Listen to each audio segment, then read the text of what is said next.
Hello everyone, namaste. Welcome back to my YouTube channel where you have been watching the tips and care about different kind of flowers, and today here I am with my new video and a very new flower. I am Raja Thakuri, and this time I will make video in English as well as in Nepali. The first half will be in English, whereas the second half चाहिँ तपाईहरुले नेपालीमा पाउन सक्नुहुनेछ. So without wasting much time, let's go on that.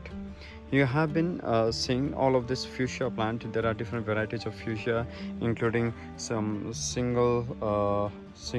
This is a single one with the cascade formation, and here I have upright variety of fuchsia. There are double varieties of fuchsia also. Here the single variety is blooming up now, and various kind of fuchsia flowers are here. Various varieties of flowers are there. This is the white one, and these are miniature fuchsias, the small with the small flowers. Again, this is a double fuchsia where you can see the color, beautiful purple color with the pink spots, pink splash on it. And this is one of the best varieties. And we have different varieties out here which are kept as a mother plant. All of these are mother plant, and today I'm gonna show you the potting of the second potting of our fuchsias. Okay, so let's go.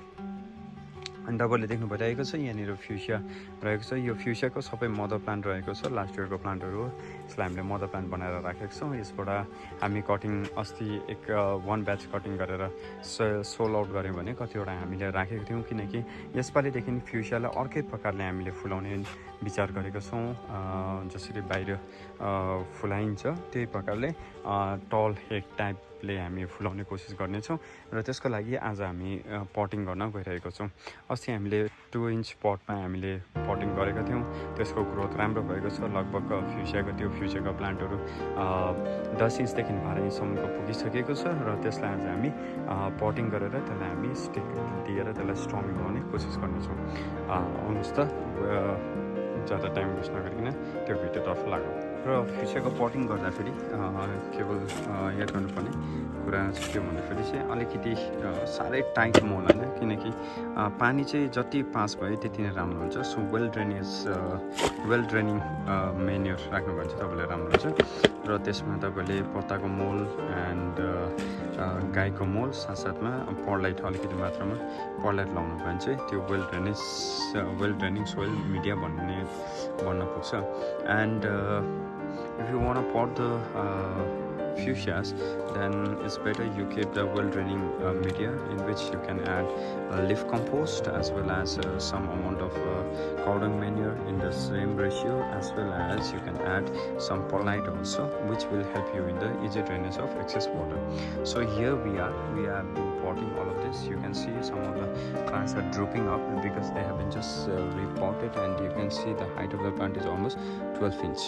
Okay, so some of them are smaller plants. These are sturdy plants because they get upright flowers, whereas other are a little bit weak plants, as they don't give sturdy flowers. They are mostly the cascade flower bearing plants.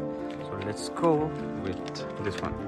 So we have here we have a shallow pot. We don't give deep pot to fuchsia for second stage potting. So we have a shallow pot, 18 pot, in which we will be planting the fuchsias.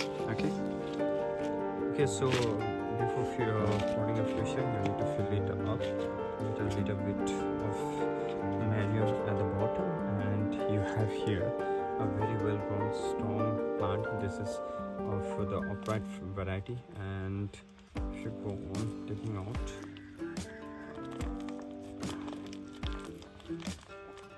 be very careful.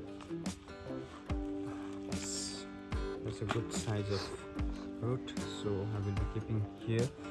Don't plant it too deep, just good enough so that a little part of the stem gets covered up. And here we are in the middle. So we will not break the branch. So we'll give the break until it reaches at least 1.5 feet. Then after 1.5 feet, we will be giving it a break. And that is how we will be making them flower this year. Okay, another one.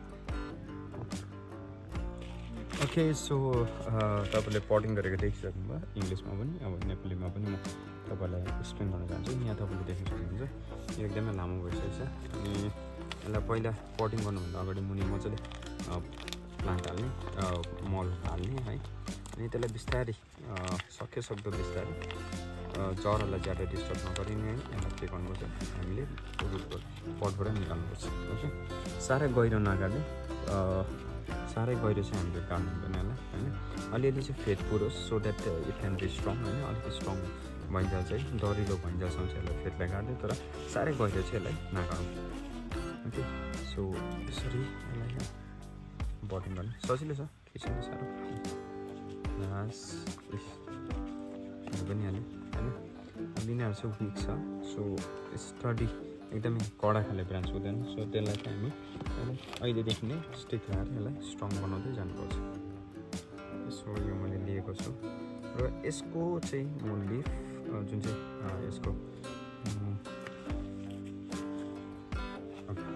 So यसलाई चाहिँ म अहिले नै पत्ता चाहिँ म यसको छुटाउँदिनँ यसको ब्रान्चेस म राख्दिनँ तल प्लेटबाट यसको हाइट जब अराउन्ड 2 फिट पुग्छ या 1.5 फिट पुग्छ त्यहाँबाट मात्रै यसलाई म के गर्न चाहन्छु यसको टुप्पो छोडाएर यसलाई भुसी बनाउने कोसिस गर्छु त्योभन्दा अगाडि चाहिँ I don't want to make it pinch the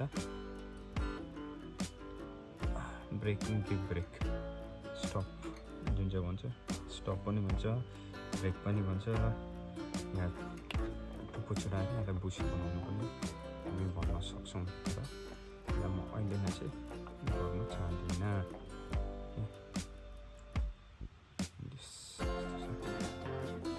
बिस्तारै बाँध्दै लाने अनि साह्रै टाइट नबन्ने सो द्याट स्टेमको ग्रोथको लागि चाहिँ नबसोस् ओके